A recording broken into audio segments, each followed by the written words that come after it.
Hey garden friends, welcome back to the garden house, greenhouse. I had a request from somebody on how to winter sow yarrow, Achillea, and so I thought I would take you from beginning to end on how I do that. I'm going to do it in this little water jug, distilled water jug. It's got a little bit of water in it still. We'll just dump it out. And you know what, before I get it all cut open, I think I'm going to go ahead and write on top of it. I write on top of the jugs the name of what I am sewing in them. This is a Posca paint pen. It seems to last better through the weather than like a Sharpie. I think there is a kind of Sharpie that is also water resistant, but I don't have it, and I don't have the name of it, but someone mentioned that to me. So I have my jug. Now recently, excuse me, I've been using these as well, even though they're clear. Now why I prefer the opaque, which you may have heard me explain this before, but if you haven't, I like the opaque because when the sun becomes more intense in the spring, it doesn't cook the plants. The opacity or the translucence rather than transparency of the material protects the tender seedlings from the hot sun. Still can get really warm in here. When it's really warm, you want to open them or move them into afternoon shade to protect them.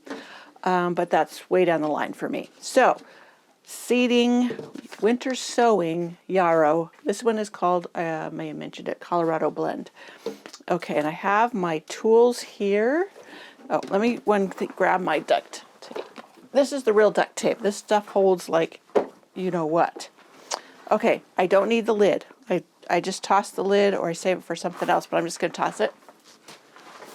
And I'm going to figure out where I want to cut it. I like them a little bit deeper because, and I'm eyeballing it. I don't measure. Well, a little bit lower. I like them deeper so the roots really have room to grow, and that way I don't have to pot them up.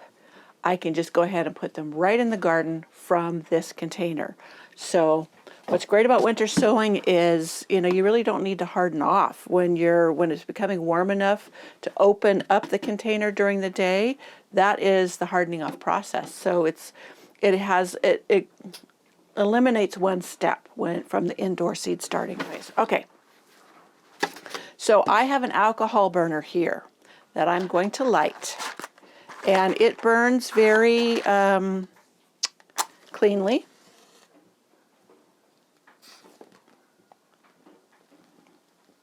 Yeah, that's lit. You can't see it. It burns so clean. And a lot of times I just use my gas stove, my propane stove, to heat this up. This is an old steak knife. I've also used skewers, screwdrivers, etc. So I heat it up until it's good and hot. Set it on there. And I have my scissors for cutting around. Now with these, you can pull off the tag or not, label. With these containers, I leave about an inch or two as a hinge. And I use these scissors. If I haven't mentioned this before, I'm losing my place. I cut around after I've made a slot with my knife. Now, I have my bottom here. The knife is heated up. And I poke in with a knife and I twist. So that makes large openings. And I reheat. I could already tell that it was cooling off. But you want plenty of drainage. One thing the seedlings do not like is sitting in water. So I make sure there's plenty of drainage on the bottom. I just put, there's 4 quadrants. I just poke a hole in each of them. But I also will put like a little section around the bottom. This is totally optional. But if for any reason these became clogged, this would leak out. And I'm just going to put a few more holes in the bottom. And when I am winter sowing, like I've already done a bunch of things, I don't take a day and do all of them at once. I don't have time to dedicate to that, and I know a lot of people else don't. So whenever I get one of these jugs emptied, I use the distilled water in my humidifier in the house. Then that's when I will, that's when I'll come and do it. I'll take a few minutes, come out here, sow a little bit. It also gets me away from my desk. I need those breaks. So I'm going to do this, the slots up here to cut. And I've already marked here, so I'm kind of eyeballing where I want the cut to be. And you see, I left at least an inch or two, a little over an inch. Well, probably, yeah, a little over. So then I'm eyeballing it as I cut. So let me turn around so you can see my lines. And I don't always draw the lines. Sometimes I'm too lazy and I just cut. And there. So now I have a hinge. And then I will fill it with my potting soil. This is regular, well, I shouldn't say regular. This is E.B. Stone's Edna's Best Organic Potting Soil. It's not the least expensive, but it's not the most expensive, but it's a very good quality, loose draining. It's not full of too big of wood chips. I've seen some, but people showing some that had huge wood chips in it. This isn't. It's worked well for me for years. And I don't use seed starting mix. I use my potting soil for seed starting. All right, so I've got it filled up. I've probably got a good 3 inches of soil in here or more. So let me move my alcohol burner back a bit. I may do a few more, so that's why I leave it on. So, okay, so I have the soil. I have maybe an inch left to the top. I just wanted to make sure I had at least 3 inches of soil in the bottom. So I have the seeds here. And sometimes I just broadcast, meaning I just toss a bunch in, and other times I will space them at least an inch apart. Now these are teeny tiny seeds. Some are sticking in there, and I'll save those for later. These are from last year, so I'm going to sow a few more than I normally would. And the level of the soil is pretty even. So I'm going to just take my fingernail, my little fingernail, and I pick up a seed, and I put it in the spot. Fortunately, these are light colored seeds, so I can see them as, oh, that was, sorry, the roof of my greenhouse. These are really hard to pick up individually, so I am starting to broadcast them, but I am spacing them apart. Now, I'm broadcasting them a little bit thicker than I normally would if these were fresh seeds. Now, considering they were in this foil-lined packet, they probably are still very fresh, but I got these last year. And this one is from Botanical Interests, in case I didn't mention that before. So it comes in, I guess there's pinks and reds and yellows and whites in this.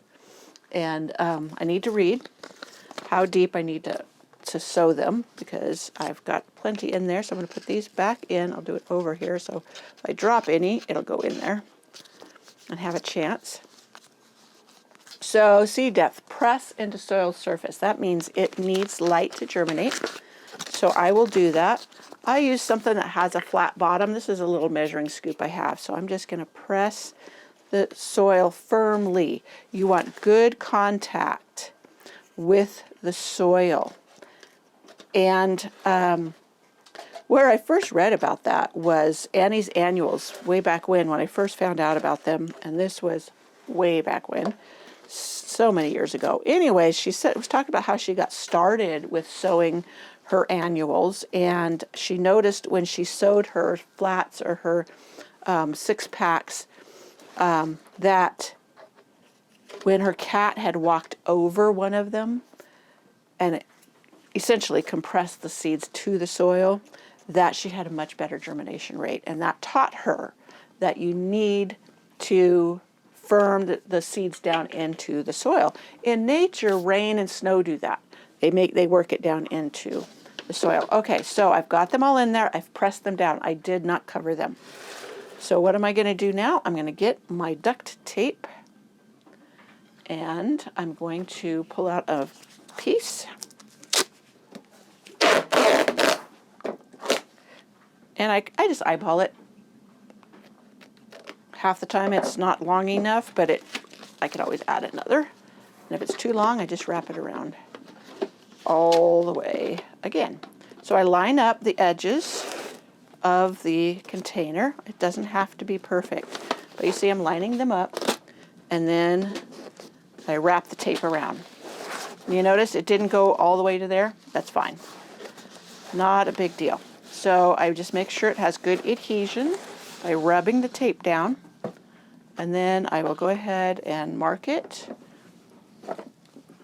with the name on the tape. The tape seems to help keep it from washing away, Yarrow. And I do the color because I also have like a summer berries mix, which I really like. And there was another one, it was like in peaches, and I need to find that one. Maybe I sowed them all last year. I don't remember. But so there you go, Yarrow Colorado blend. Now you notice I did not water it. So what I do so that I do not have to worry about, sorry, I'm glancing around for a tray.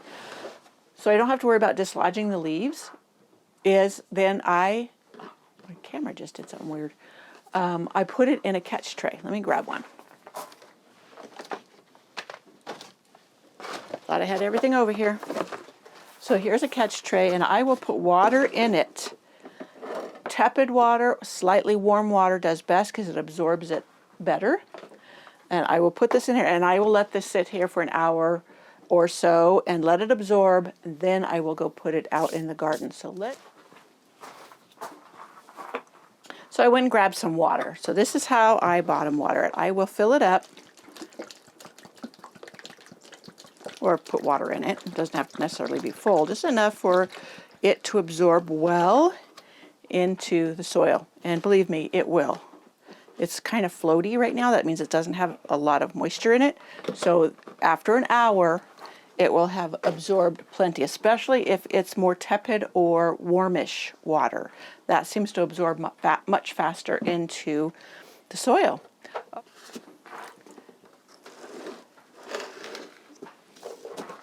So now it has soaked, and we're going to take it out in the garden and we're going to put it in place. And I'll show you how I pick a place. It's not particular, but I'll show you. Right now there's lots of snow, so I need to pick a place where it won't get knocked over or something like that. So let's go put it in the garden. So if you notice right down here, there is a raised bed. And I have a lot of my winter sowing containers in that bed. But obviously it's filled with snow, and I'm not going to disturb that. They're under there sleeping away for the winter. When it warms up enough, it will defrost and they will sprout. But I'm going to show you where I'm going to put this one right now.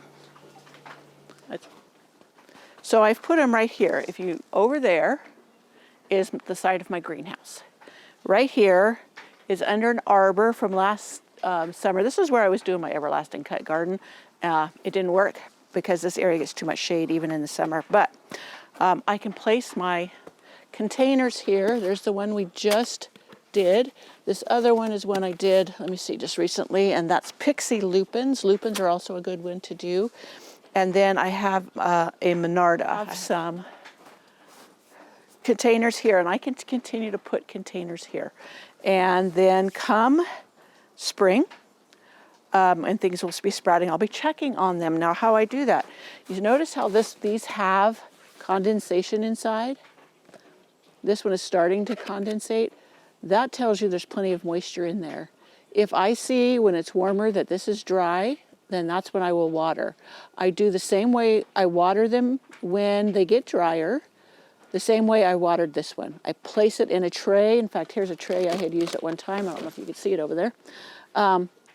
Those plant trays work, or the tray I had. Any container, a tub, galvanized tub, just sit it down in there. You let it soak up the moisture for about an hour. Take it out, let it drain, and then you set it back. Now I place mine on the soil. You don't want them on cement. I've read that a cement can conduct cold and what have you, and create problems. So on the ground, it can drain very well on the ground. If others have had a different experience, please let me know, but I've had great success this way. So that, my friends, is how I winter sow yarrow, also known as Achillea. or Achillea. Different places pronounce it differently. So there you have it. So I hope this helped you. If it has, please give me a thumbs up. Leave me a comment on your experience growing yarrow. I also grow it inside. I have limited space inside for all the things I want to grow. So whatever I can winter sow, that's what I try to do. Also, this comes back from seed. With the different colors, you never know what you're going to get because they cross-pollinate, but it is a nice feature. You can dig them up where the seedlings pop up and move them wherever you want. They move fine. Also, the ones you have, you can divide, and that's another video in the future that I will make for you. I will show you how I divide the yarrow in the summer. So I hope you enjoyed this video, and please subscribe, share, give me a thumbs up, comment. All of that helps for me in my channel. Okay, see you later.